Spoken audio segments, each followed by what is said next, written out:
This is First Gen Xers.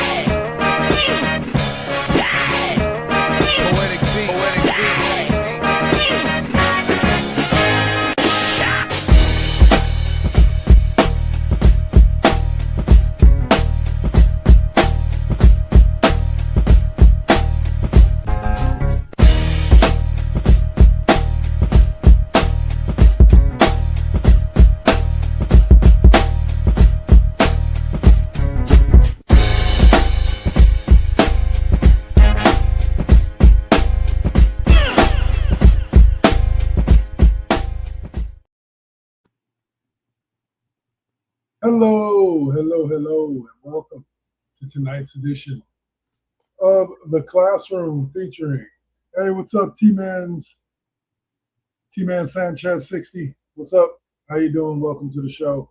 Thanks for joining us. We're going to talk some sports here, right here on The Classroom. I am joined, as always, with our host, O'Malley. What's up? We are going to talk some basketball, some football, and maybe a little baseball thrown in there too. We'll see as the show goes. All right, so we're going to open up with our lovely little NFL talk.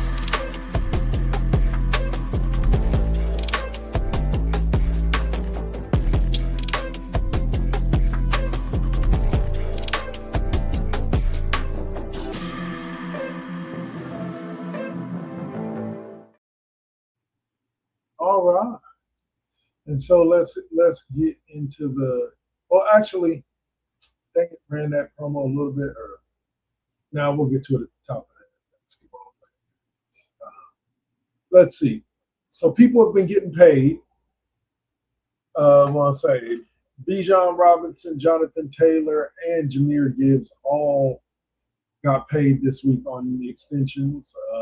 Bijan got a long-term extension, I believe 3 years. Jonathan Taylor got a 2-year extension with Indy, and Jahmyr Gibbs signed a 3-year extension with Detroit. And his extension, I was trying to look for the details.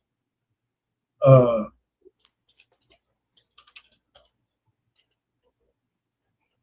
see what the primary details is. It just says 3 years extension, but it's not telling. ESPN knew the exact number. Oh, there it is. 3 years, $67.5 million. 51.5 million guaranteed. So that's what? A little over $22 million a year? Yeah. That's not bad for a running back. But are we paying them?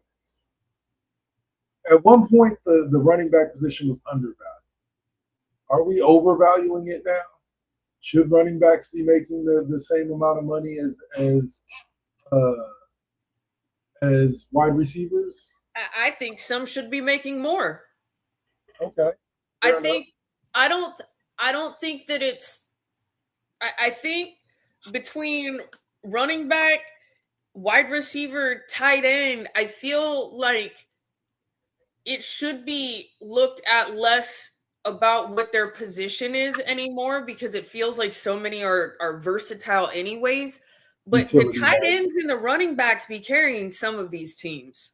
So Is it fair that a wide receiver makes more money on their team just because they're a wide receiver? No. And we know this for teams that don't have as strong passing games, right? We know this for teams where, I'm sorry, if we've got a more athletic quarterback who runs the ball just as much as he throws it, that wide receiver isn't nearly as important as your running back and tight end, who are also now blocking for your fucking quarterback. True. Valid. There's that part. But I really think that some running backs deserve way more than what they're getting paid. Some wide receivers are not worth what they're getting paid. And see, I would say I would individualize it, because for me, Jahmyr Gibbs I think there's 3 forms of running backs. Like, there's your power back, There's your speed back. Okay, now when I say power back, it doesn't mean that he's slow, but think Adrian Peterson. Mm-hmm. Adrian Peterson was a brick wall running with the ball. You know what I'm Minus saying? the child abuse. Right, minus the child. And then you have speed back. Your speed back. Think Suave at best. Think Barry Sanders. Like can just run away from. Okay, but I think now there's a third level to that. And Christian McCaffrey wasn't the first, but he's the one that kind of to an extent perfected it and showed this new generation how to do. And that is the utility back, where they're out in the slot, they're in the back. You know what I'm saying? Like they're coming off the edge, like they're more than just running backs. I'm going to throw two huge ones out there. One that a team probably relied heavily on him. Now, granted, other teams shut him down the next year, but Saquon Barkley, Derrick Henry with the Ravens, we saw especially their first seasons with those teams, how explosive that those two players really could be and how instrumental they could be. Also, two teams, very athletic quarterbacks. Yeah, Jalen Hurts and Lamar Jackson. Yeah, and we know Saquon and fucking Derrick Henry are some big old beefy motherfuckers, so they block too. Yes. So, you know, I feel like that's the thing about a running back is that they're not really just there to score. Right. They're also there to make plays. Right. To catch the ball out the backfield. Like I said, it didn't. I would because like Roger Craig was one of the first running backs. I want to say in NFL history. I know in 49ers history to go over 1,000 yards receiving in a season. You know what I'm saying? So like those receiving backs existed back then. But very rarely did you find, like Roger Craig was one of the first hybrids. Very rarely did you find that they could do both. There was normally, some running backs could catch the ball and were better at they were smaller receivers. And I feel like the tight end is more that position quite often than a receiving running back. The tight end seems to, actually, I go back because all of this really does depend on team and player. Right, 100%. And because with some play, because I always say this, just like I tell people when it comes to basketball, Draymond Green would not be Draymond Green if he did not come to it. And not because Steve Kerr's a great coach, but because of the fit that he had in the offensive defense that we have. I don't know if he has that same fit. Does that mean Draymond is not a good player? If he plays, hey, what's up, Big G-Bo? Thanks for joining us. Does that mean he's not a good player? No, he's definitely an all-star caliber player, regardless of where he goes. But I mean, a lot of people argued that about Tom Brady being in Bill Belichick's system, right? Yes. And I agree exactly with what you said about Draymond Green, is that Brady wouldn't have been the player he was without Bill Belichick. I say it like this. I think that I don't think Brady reaches the heights that he reached without going to the Patriots, because without having those top 10 defenses on the opposite side, some of his mistakes have a little bit more impact on the game than they do there.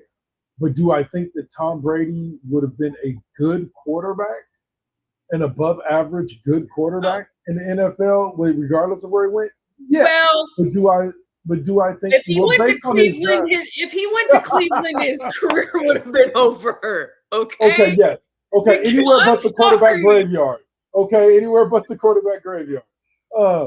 Which reminds me, just a quick sidebar. Suave sent me a TikTok of this dude playing Madden 27 and showing himself get drafted, and he got drafted number 3 to the Jets, and he's like, "Oh no, man, no." He's wearing a Cowboys jersey or Cowboys shirt, right? He's like, no, man.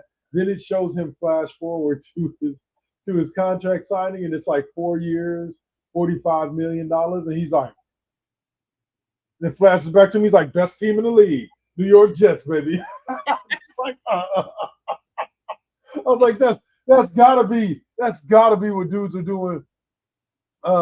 Thank you for the cheers, G-Mo. That's gotta be what these dudes are doing when they get drafted by the Browns. Like the Browns get the contract in front of them as quick as possible. Here. Right. Money. Right. All Like right. that's one of those, when the Browns have the number one draft pick, what can I break before that will be enough that they won't want to draft me at number one, but not too much that I'd fall completely out of the first round? Because I don't want to go to Cleveland. What can I do? I to mean, have I'm Aaron sorry, Rodgers but at this fall, point, I feel that way for Mendoza. I feel bad. The Raiders are going to ruin his career. I think he has a shield of Kirk Cousins for 2 years, but yeah, or at least a year or two.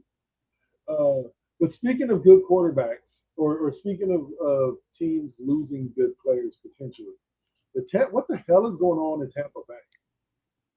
You got Baker Mayfield, who said he's feeling disrespected by the contract offer that they gave him, and now you have Vita Vea asking to be traded.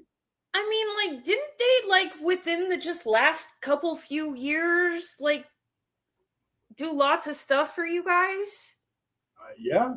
What? Yeah, but remember, this last offseason, Mike Evans left them for the 49ers. Well, yeah, and then he's hurt.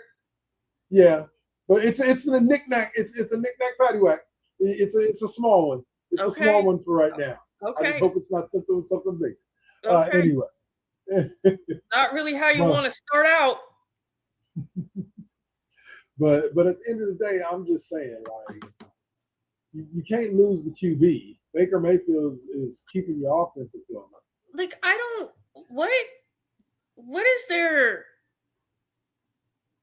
What is their malfunction? I don't understand. That doesn't make any sense to me. I don't get it. You make that man an offer that makes him happy. Whatever Baker Mayfield wants, just give it to him. He's been a pretty decent quarterback for you the past couple of years. Hey man. Yeah. Hey man. Vita Vea, I guess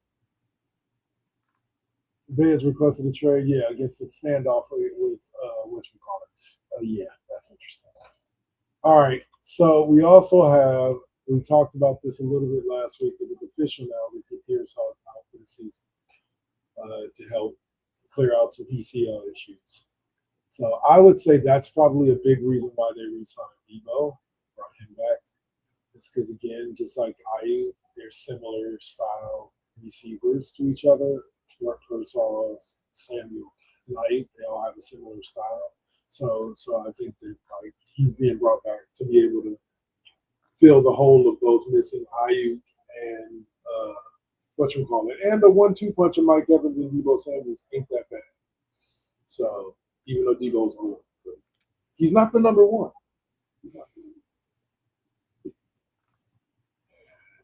Oh man.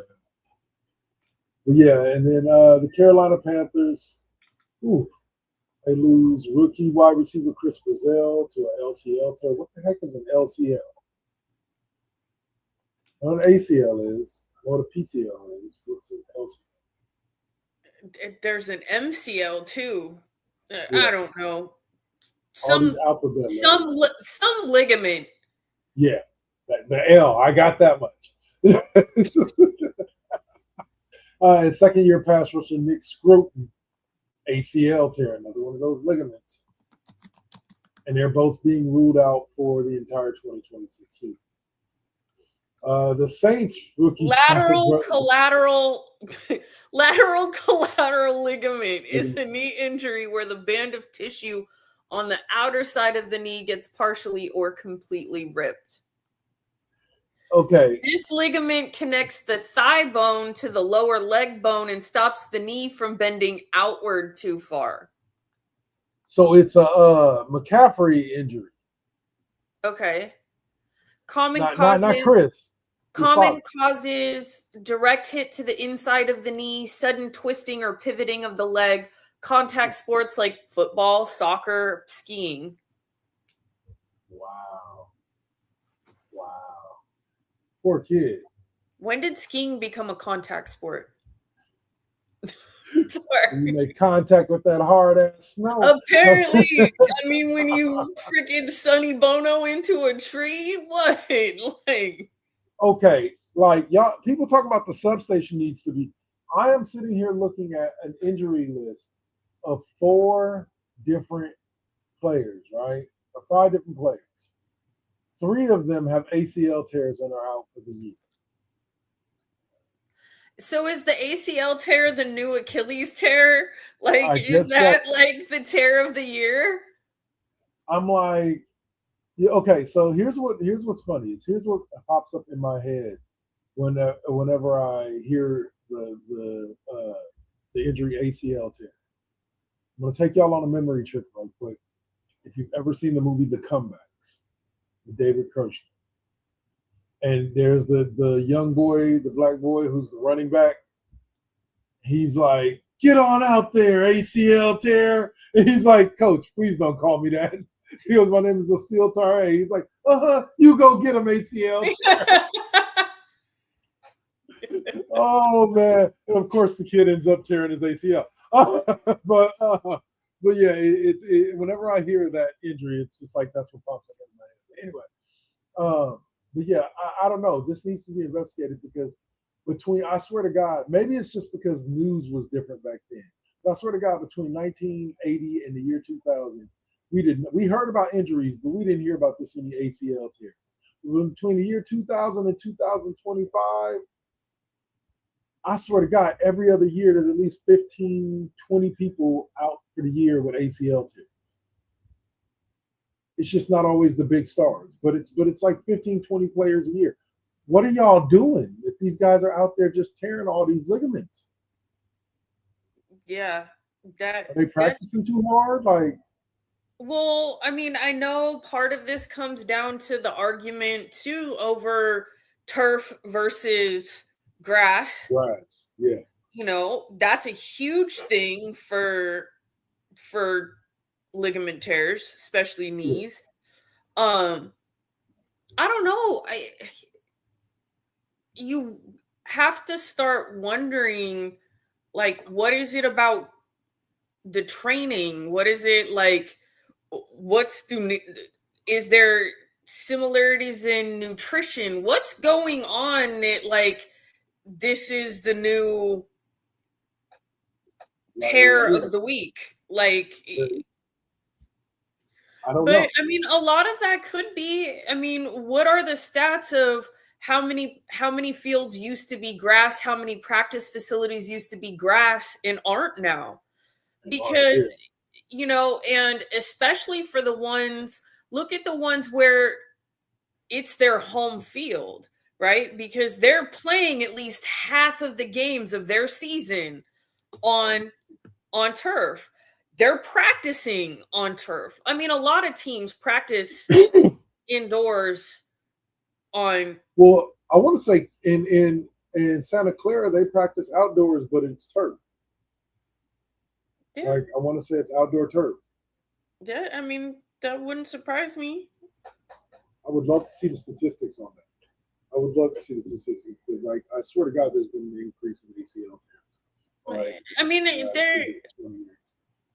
it at least feels like there has, just like with the Achilles. And we've talked a lot about the Achilles, and it's like, well, a lot of players have moved. Could it be that a lot of players have moved from high top sneakers to low top sneakers or mid top? Has that impacted it? Right. We've seen that across both basketball and football, because somewhere, you know, high top cleats, somewhere low top cleats. So does that have anything to do with it? I'm sure that the turf doesn't help with that either.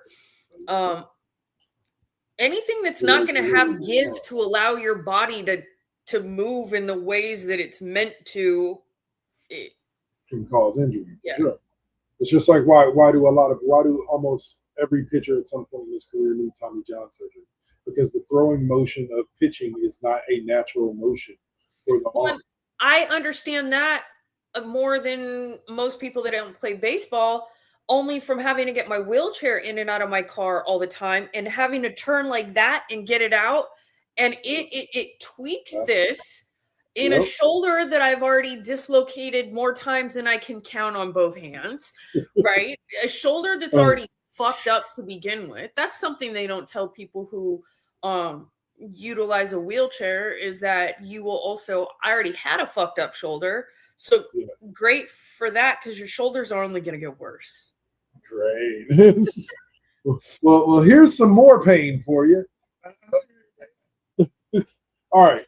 So I'll say you had mentioned this earlier, and we can talk about it now, but on the preseason update, is Matt Crosby and Kirk Cousins get into a skirmish after Crosby hit Cousins multiple times during team drills. Yep. And supposedly, as for now, Kirk Cousins is holding off Fernando Mendoza for the starting position. Okay, but so here's the thing. So then they were suspended from Saturday drills. Right. Okay. Do they get docked pay for not being there because you just rewarded them? What? They don't have to go practice in 150-degree heat? Yay! Woohoo! I mean, stupid. It's dumb. And so but they have to look like they did something. Players that also got into a fight that same day were at practicing running through drills. So everybody thinks it was really a way to get Mendoza in there and get some first team reps. Right. Just a way to let the kid get a taste of it, just to see what he would look like. Yeah, but I think Max Crosby should have knocked out Kirk Cousins' bitch ass. Oh my goodness. All right, so supposedly the Cleveland Browns cannot make up their damn mind. They're still, at this point, going into their first preseason game, I believe later this week, are alternating heavy between Watson and Shedeur Sanders, with neither one really taking a clear, outright lead. So I think the job should go to Shedeur. No offense to Deshaun Watson, but you're kind of a creep of a human being and don't deserve it. So I say go with Shedeur Sanders. I'd rather see Deontay. What do you think? I don't disagree with you at all. I mean, I've been pretty vocal about how I feel about Deshaun Watson, and I cannot believe that Cleveland gave him that entire contract guaranteed with what he came in having going on. With that said, I mean, he's been out with fucking injury. It doesn't matter. It will be Shedeur at some point, regardless, even if they don't go with him, because he's either going to do something dumb or get hurt. So Shedeur, just be patient. Just be patient. I feel like this is a good opportunity for him to kind of just sit there, have some humility, and just wait for the opportunity that if he plays his cards and just has a little bit of patience, Deshaun Watson will fuck it up. I promise. You will get your shot. Now, I think this is the last year on Watson's deal, isn't it? Or maybe he has 2 years left this year, next year? Too many. I don't know.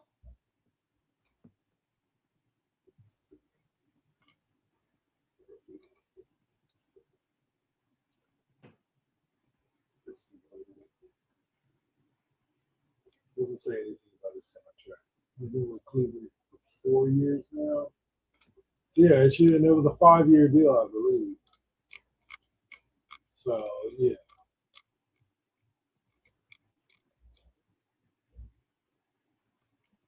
Let's see if they mention it.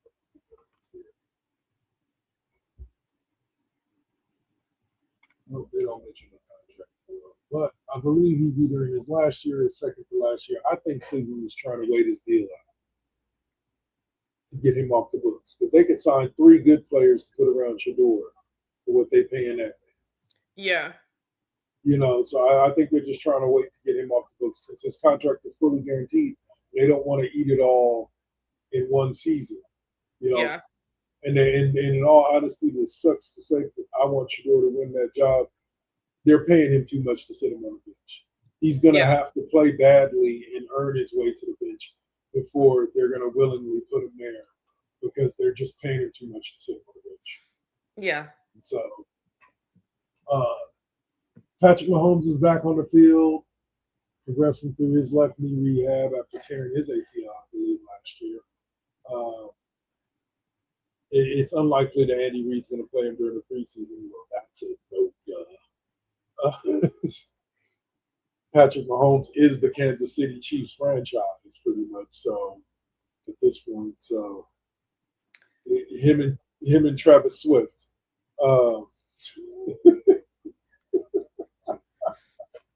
Wow. So what do you think the odds are that this is going to be a bounce back year for the Chiefs and say they're going to win at least 9 games?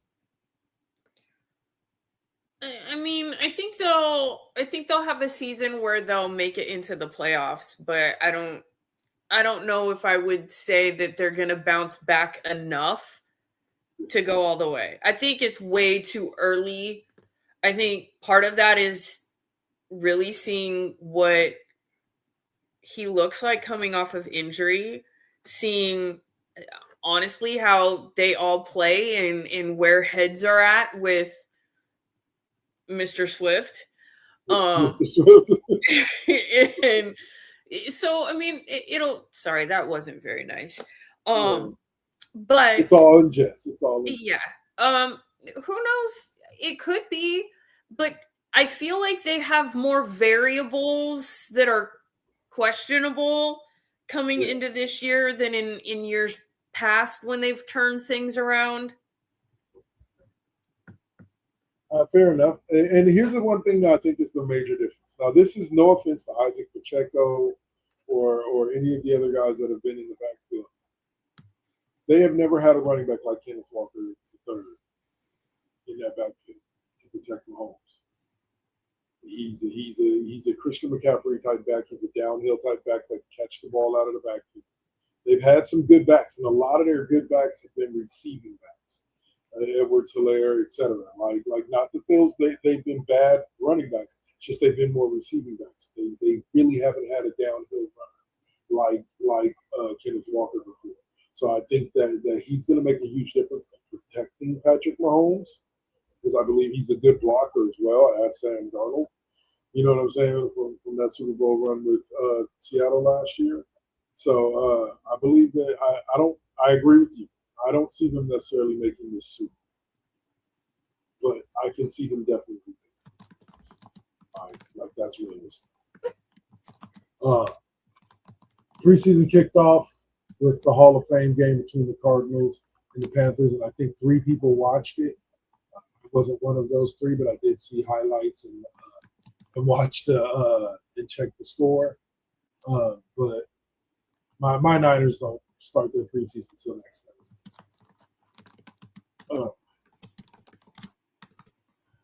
I won't be watching much football. And even then, I don't know if I really watch because I don't think Mike Purdy is playing more than a series. It's the first preseason game this season. So. But yeah, and I know I'm sorry I've had the NBA talk there this whole time.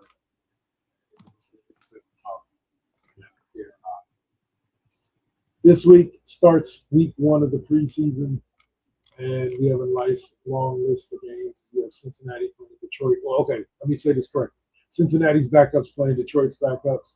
Indianapolis's backups playing the Patriots' backups. Because none of the starters are really going to see anymore. If you want to see a lot of Fernando Mendoza, check out the Cardinals and the Raiders on, Thursday night. Mendoza should get a lot of snaps in that because if Cousins is the projected starter, he's not going to play more than a series. So Mendoza being the backup should get some good reps.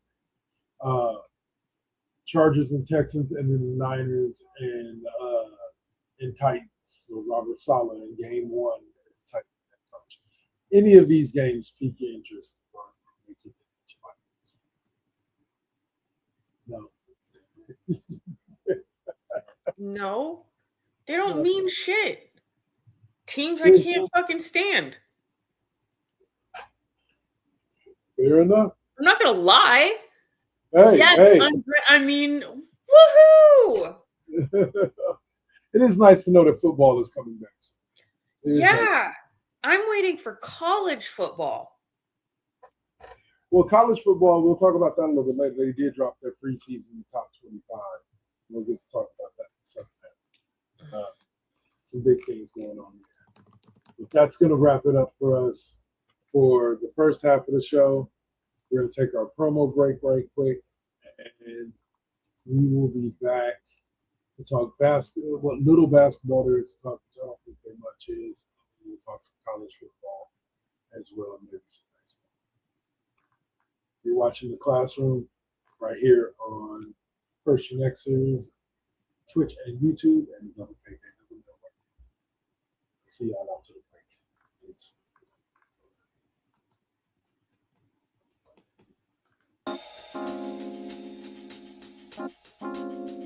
We back at it. Yep, we still doing it. Poetic beats. First GenXers. Gia. Let's get it, y'all. Come on. We back in the building. It's been a long time cooking in the soup kitchen. And I'm chilling with the same. Dropping these beats, won't stop, nope, I can't. Let me get up in the lab, turn it up. Game on with the first GenXers. What's up? Let's flip on the Switch or the Xbox and get up in my zone, I'm clowning. Let me clear my throat for a minute. Shout out to my folks while I'm in it. It ain't nothing but love, it's babe business. I really don't know what's so who ain't feeling this. And this is only the beginning. Now versus then, this is something for the chillin'. Poetic got the joints like McDonald's. I'm loving it. It's the first Gen. We're now rocking with Poetic Beats. This is the first GenXers production. Get your PlayStations out. Get your Xbox out. Get your Switch out. Let's get it in, y'all. Holla back.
Got to keep it.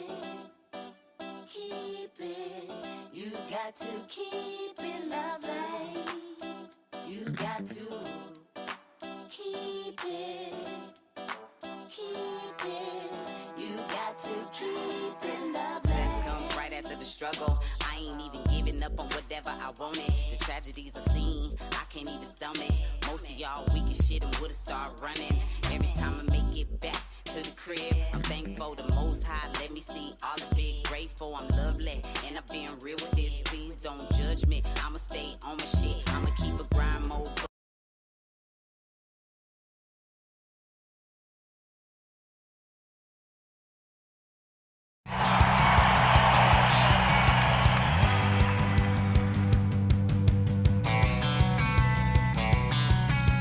In a 2-episode arc. I don't care.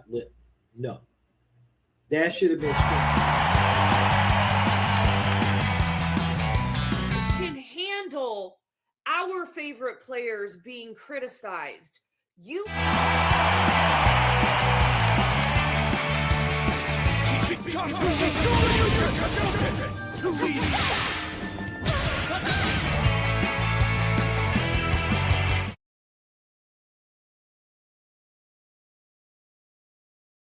Saturday nights at 5 p.m. Pacific, 8 p.m. Eastern on the first GenXers radio network.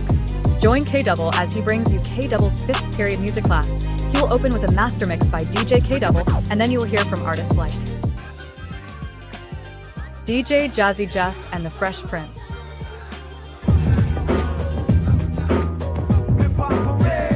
Naughty by Nature,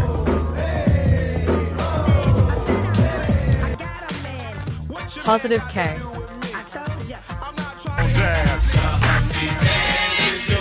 classic groups like Digital Underground, DeBrat and JD,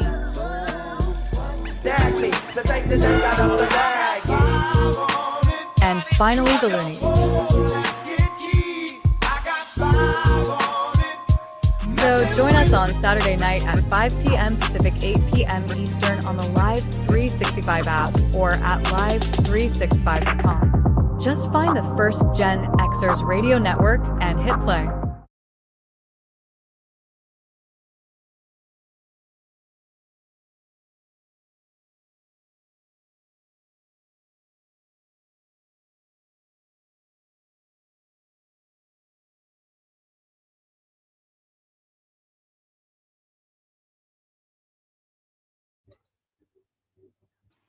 And we are back to talk more sports stuff for the fun as we have here every week. And I hope you guys, oops, I forgot to get my water. I'm going to have to go get that in a second.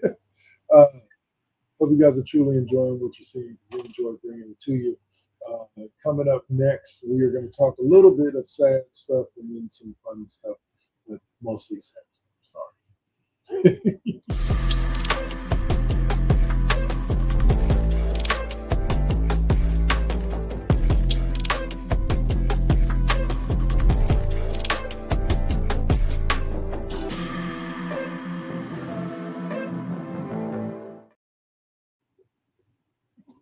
All right.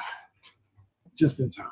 All right, so I'll say the thing we're going to talk about that may make some people sad is if you lived in the Bay Area, what I want to say over about a 15-year period of time, and you called yourself a Warriors fan, you know who the man, the myth, the legend, Don Nelson is. If you're a boomer who loved the Celtics during their run, you probably know who Don Nelson is because he was a part of 5 of their championships. So I'm trying to remember what was the last team he coached because it wasn't the Dubs. He left the Dubs, and let me pull up his. Let me see. I got it. You got it? So, no, he ended his coaching Milwaukee, Golden State, the Knicks, the Mavericks, and then he ended with the Warriors. Oh, he came back to the home, huh? 06 to 2010. Yeah. So from 88 to 95, and then 2006 to 2010. Oh yeah, I forgot he was the coach for the We Believe. Yeah. Warriors, for the 08 We Believe Warriors. Yeah. Huh. Well, right on. And then after him came, okay. So was he before Mike Montgomery then? Or was Mike Montgomery after Don Nelson retired? Let's see. Those of you who don't know who I'm talking about with Mike Montgomery, he's literally the only basketball head coach that coached Stanford, Cal, and the Warriors. Like not all in the same season, but throughout his career. He coached at Stanford, he coached at Cal, he coached for the Warriors.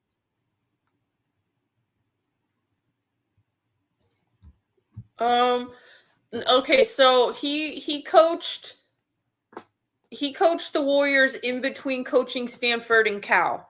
So he was there right before Don. Don Nelson. Okay. Yeah, he was Before there Don came from back. 04 to 06. And then Okay. he coached Cal from 08 to 2014. To 2014. Okay. Yeah, like because I just remember him because like I said, he took Stanford to a few, NCAA tournaments. And then I remember I was super hyped when he came to the Warriors, and then that just crashed and burned. Sprewell years. He was one of the coaches that Sprewell ran off, I believe. And then we got Don. I guess we got Don back after that. Okay. Mm-hmm. And then he went and coached Cal for a few years and made a couple runs to the tournament, but never really did anything special with Cal. Like not they didn't take him to any Final Four. I think they barely made the second round to the round of 32 once or twice. But back to Don Nelson, the man had over 1,000 wins in his coaching career. The man brought it. I'm going to say this just because we're talking about him now, but there are people out there that would blame him for why Chris Webber left. And I don't blame him. Webber went from Golden State to Sacramento. They say Don Nelson, if he was just able to get with the times. And he had a way of doing shit that he liked to do on his team. And either Chris Webber fit into that mold, or Chris Webber didn't. And unfortunately for Chris Webber, he didn't. Because I do agree that we could have done some amazing things with Chris Webber in the Warriors uniform later in his career as he developed as an NBA player. Yeah, but only if the player is a good fit, like all the way around. Like, and that happens for whatever reason. Sometimes players, coaches, teams just aren't good fits. Right. Often it's because there's a little too much ego involved on all sides. Oh, exactly. But on all sides. Yeah. All right, so Don Nelson played his last year as a basketball player in '63 with the Wizards. And then I don't know what he became. He's a five-time NBA champion, the second winningest coach. 14 seasons as a player, primarily as a legendary six-man for the Celtics, and 31 seasons as a head coach. That man, I tell you. So as a coach, he has over 1,300 wins and 1,000 losses, and only made the playoffs 18 years out of those 31. Has 0 titles as a coach. Wow. 75 and 91 in the postseason. He was inducted into the Hall of Fame as a coach in 2012. Won Coach of the Year 3 times in 1983, 1985, and 1992. His jersey number was retired by the Celtics, the number 19 in 1978. Polarized the point forward concept and pioneered up-tempo Nelly ball, small offense. Why do all these guys that do the small ball shit like to be in Golden State? Steve Kerr, Don Nelson. I don't know. But rest his soul, R.I.P. The man was, 80-something years old? 86. 86. I always say this. I said this about my grandmother when she passed away at 94. She lived a life. Like she lived it like, if you're on this planet more than 60 years, you lived a life. You've seen a lot. My grandma passed a month shy of her 99th birthday. My grandpa was 90. I mean, even that is like, yeah. That's a life. We you lived 2 lives. We thought she would be gone like right after. She hung around and kicked it for another 7 years. It's amazing to me. I will always say this. The medical marvel to me is this. We as a society probably eat healthier now than we have at most other points in history. Okay. I think that there are a lot of people that eat processed foods, but I think if you take into account like a lot of the food served in a lot of these foreign countries, Japan, so on and so forth, is stuff it's veggies, it's rice, it's you know what I'm saying. It's not necessarily as ultra processed as what we get here. I honestly think that yes, but also why you have to go back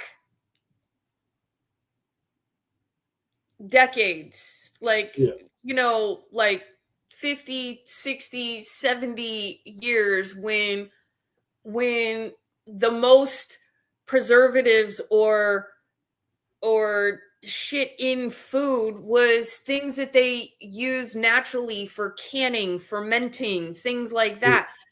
The things that they're still using in places like South Korea, Japan, China, right? There aren't preservatives. They've found condiments and things that you can naturally preserve things in without all of this stuff. And I mean, look at kimchi. Yeah. It is like one of the healthiest things for you, lasts for freaking ever, is preserved because it's pickled. Right. So, but there is something to be said about that. Even the health food these days is full of people like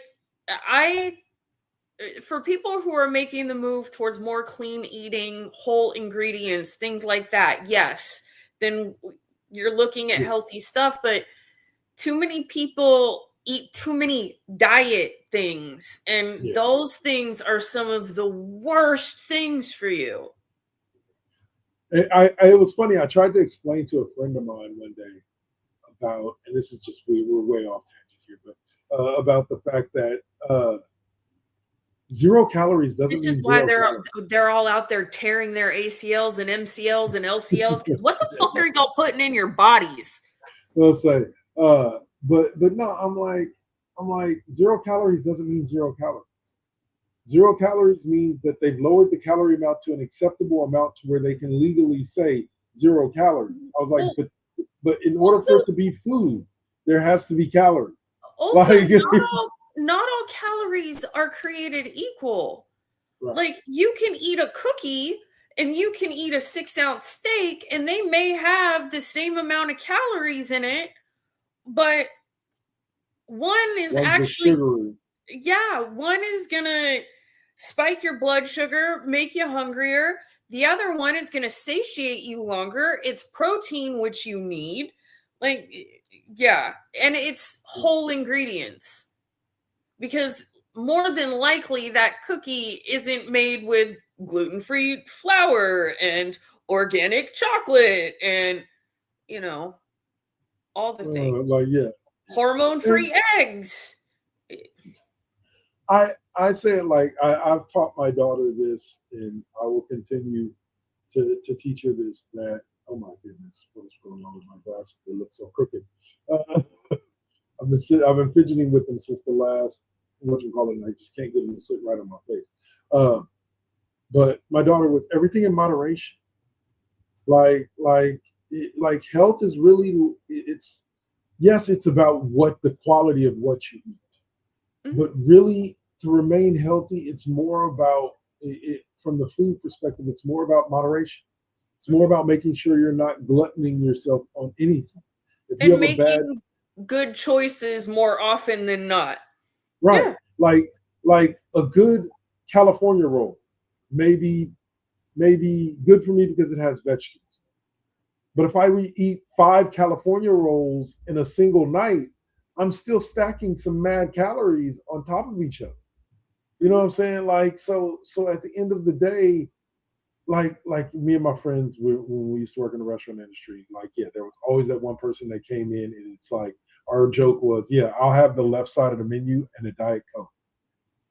Oh yeah, that's always the McDonald's joke, right? I'll have the double quarter pounder with cheese meal, extra large, Diet Coke.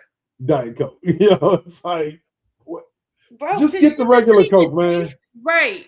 I mean, just fucking, wash your heart attack down with some diabetes. Right. If you go enjoy. Anyway, And that's not Because any type of Diet medical Coke advice, don't folks. taste good. Ugh. Yes. Ugh, nasty. It's too sweet for me. And I like Pepsi over Coke. And Pepsi was the way sweeter one. I can admit that Not openly to me. now. Pepsi's Really? always been the more bitter one, especially with their diet. But their diet, that's why their Diet Coke and Coke Zero are two different things. Because Diet Coke was made off of that like new Coke recipe that they tried to come out with back in the 80s, and then everybody revolted and they went back to the original Coke. Well, Coke Zero is made off of the original Coke. And I don't mean the original Coke with cocaine in it. They're not making that anymore, okay? Zero Coke in the Coke Zero.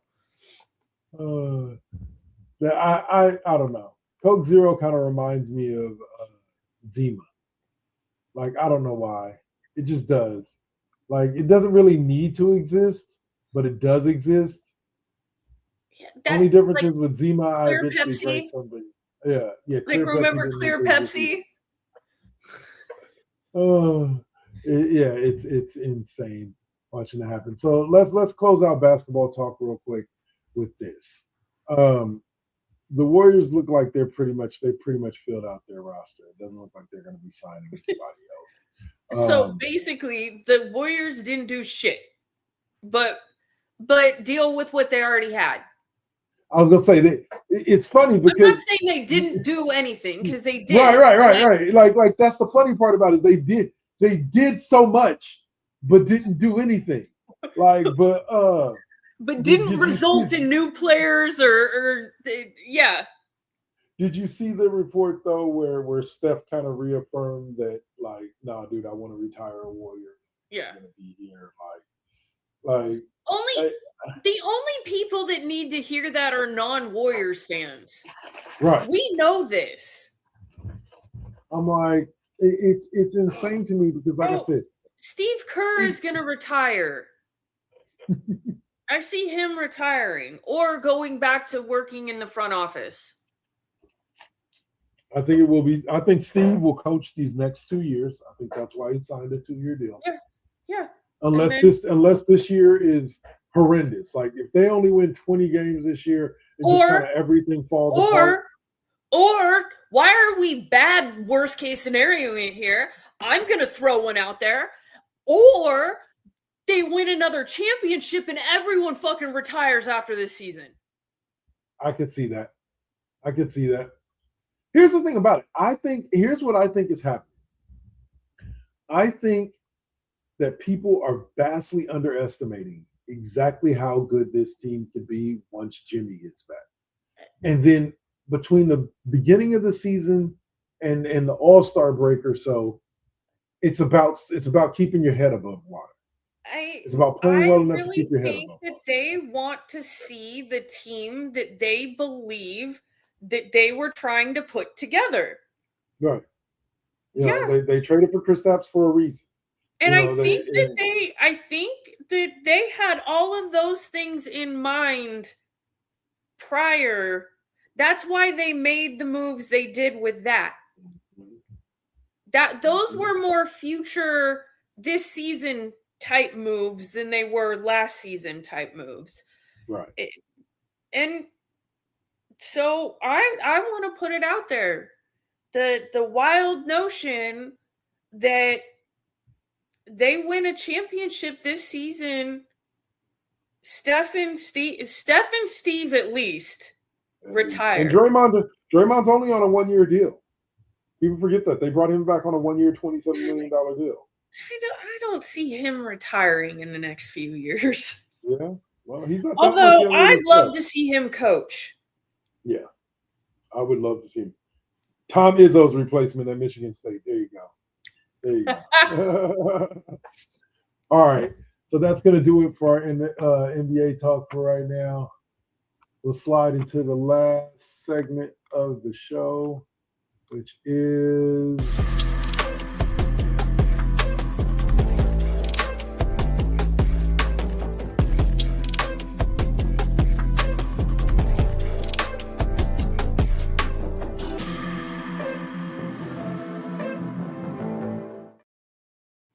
miscellaneous shit. Miscellaneous shit, various other stuff. That's what we call this segment. There you go. Various other sports. Call it the kitchen sink. The kitchen sink. You know what? We might just do that. Oh, that's awesome. All right. So, unfortunately for Lionel Messi, his father passed away. And he looks like he is going to be taking some time off, but they will hold a strictly family ceremony. So hearts out to him and his family. They all hope all is well in their camp. Let's see.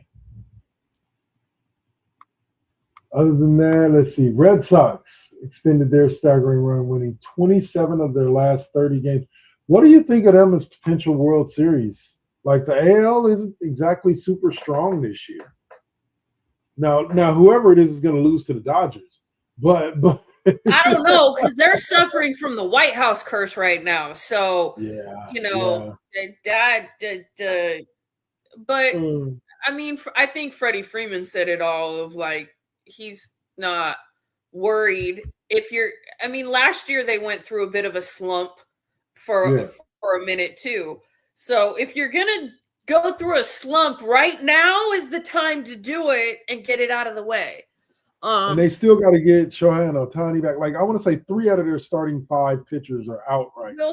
Will Smith is out. Like, yeah. So, yeah. No.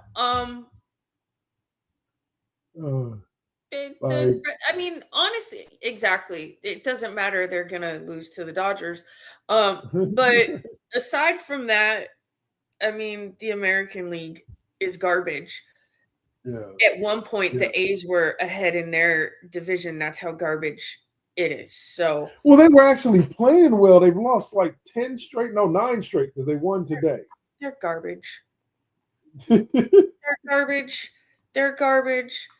They're gonna be garbage.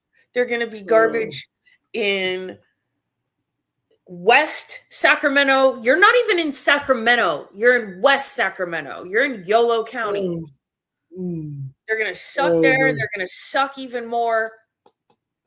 In Vegas, huh? Yes. All right. I feel it. All right, now let's get to what we talked about. We were going to talk about earlier as we close out the first segment. That is college football put out their preseason. Oh, I'm insulted. Rankings. I'm insulted. 14th place? 14th? USC? 14th? Fuck y'all. What kind of nonsense? You got what is it? Whatchamacallit? Ohio State at number 1. Fuck them. See, this is where it's funny because it's got to be because of the draft class that they brought in. Ohio State, Texas, Oregon, Notre Dame, Georgia, Indiana, Miami, Texas A&M, Texas Tech. Who the fuck puts Texas Tech at 9? Oklahoma, Alabama, Ole Miss, LSU, USC, BYU, Michigan, Tennessee, Penn State, Washington, SMU, Missouri, Utah, Iowa, Louisville, Florida. And I could go on, but nobody really cares about anyone past 25. Okay, hold on though. You got Texas Tech at what? Texas Tech at 9. Okay, because the one I'm looking at, I'm looking at a different poll. It's AFCA poll. Okay, hold on. Let me open that one because I had looked at that one earlier. Okay. Yeah. Okay. Yeah. Yeah, I see what you're saying. They've got. That's still putting. No, this. Okay, so I was on the CBS USC. Sports. I was on the CBS Sports one. Gotcha. I'm on the ESPN one. That's what we got. Okay. All right.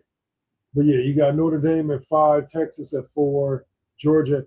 I think they're putting a lot of weight onto Archie Manning and what the expectations of him in Texas are going to be this year. think Texas has a good squad, but I don't know. I don't know if they deserve it. We'll see. We'll see. And Ohio State I'm a Michigan fan, so you know it's fuck Ohio State all day. I can't stand it. I mean, we're in the Big Ten now, so clearly it's fuck Ohio State. So sorry, it's also fuck Michigan State, fuck UCLA, fuck Oregon. You know what's hilarious to me, and this is always fuck LeBron while we're at it. There you go. I'll say I'm looking at the rankings, right? You know, it shows how many number one votes they got. Mm-hmm. How the fuck do you end up ranked number 6 with 14 first place votes? I was just that took the question out of my head. I don't understand. How do you not end up at number 2? You know, like I don't understand these rankings because, like, to me, if you got the second most first place votes, I don't know. Well, so in ESPN has Oregon in 2, CBS has Texas in 2, and Oregon in 3rd. So ain't nobody giving Indiana any type of props after last year. They did lose a lot don't get me wrong, they did lose a lot in the draft. But still, like, damn. Yeah, like it doesn't make any sense. I got a suggestion for those boys out in Indiana. It's that BCS math again. No shit. Where 2 + 2 = 16.7429. Right, where 14 and 1 and 3 equals 17 and 0. Until this is rectified, every game that Indiana plays, it should come out to Eminem's "No Love." Just to take a stab at the rankings, people, because that's just jacked up. How you get the second most first place vote and still end up 4 spots below that? Go figure. Well, all right, y'all. That's going to wrap it up for us for this week's edition of the Classroom. Of course, as always, O'Malley, close us out, Mama. Fuck LeBron. Fuck you. Fuck Philadelphia. Fuck Bronny. Fuck the Lakers. Fuck the Clippers. Fuck the Dodgers. Fuck the Vegas fucking Raiders. Fuck the A's. Fuck everyone at this point. But especially LeBron. Fuck you. Especially LeBron.